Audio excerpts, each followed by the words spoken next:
On Earth, the 4 Omega Titans loom over the planet, intent on consuming it. With little recourse and little other hope, Amanda Waller prepares one last, desperate attempt to defeat the Omega Titans. She prepares the thermonuclear arsenal to be used against the 4 cosmic trees, pointing out that if Oliver Queen hadn't stopped her, she would have just used the nuke on the much smaller seed. In spite of the devastating cost, however, she has no choice.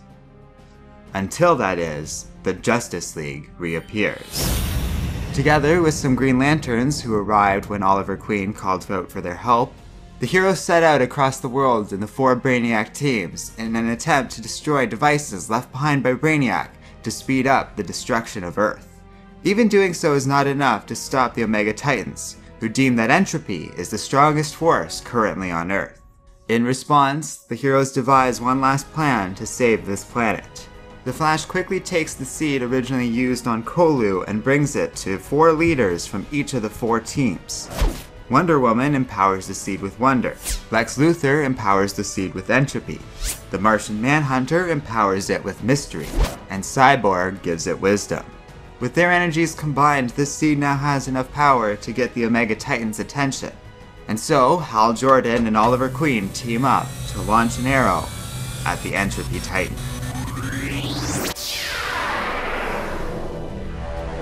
Though it seems the Omega Titans are conscious of what is happening, the energy from the arrow forces the other Titans to consume their brother. As they do so, its phenomenal power easily sates the other Omega Titans, and they once again enter a deep slumber. But as they drift away for another millennia, on some level they seem to understand that they are leaving behind their old order in favor of a new justice. In the aftermath of all of this, many are left shaken by these events. Earth is bound to entropy, so Lex Luthor and Martian Manhunter are worried about what this means for humanity's future. This is only the beginning. The Green Lanterns still struggle with the rapidly deteriorating source wall. Batman decides to look outside for help in protecting Earth in the future. The Martian Manhunter is named the new chairman of the Justice League, while he quietly gives Oliver Queen the means to stop these heroes should they ever get out of control, while Wonder Woman and Zatanna look over the 4 energy trees that now remain intact on Earth. They should have dissipated when the Omega Titans are gone, but something is keeping them around. So for the heroes of Earth, it's time they get started.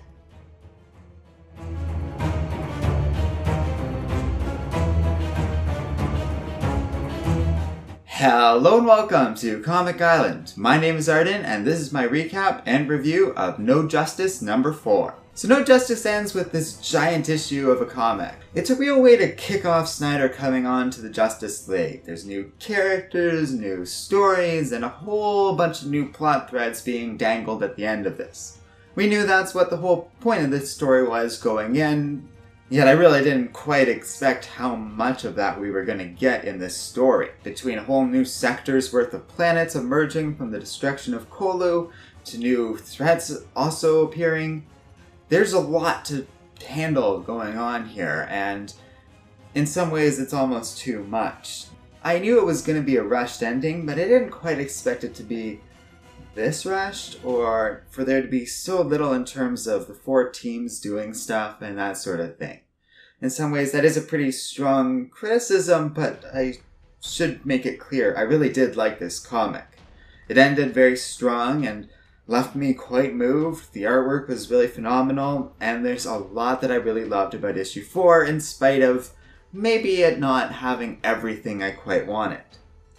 Because we get stuff like Green Arrow and Green Lantern working together, which is such a wonderful throwback to old DC comics that used to have these two as a team that I was happy for every little moment of that we got.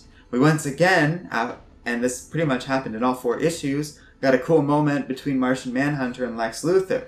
And I'm kind of getting a sense of what that was all about at the end of this comic. Martian Manhunter is going to be leading the Justice League, so he's going to be a very important figure in Snyder's work, and that's awesome. Having him be like kind of the main focus and protagonist of the Justice League is wonderful because it's different than the typical focus on Batman, Superman, and Wonder Woman. I'm all on board with that. So I'm very excited to see where things go from here. And it's good because those three characters all have their own solo series and team-ups with each other that the writers have to worry about.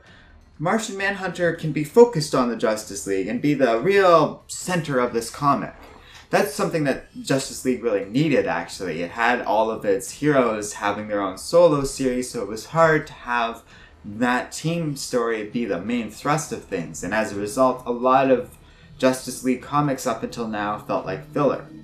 That was one of the real consistent problems with the first year or so of Rebirth, is that the Justice League comics, which should be a flagship title, were a little lacking compared to everything else.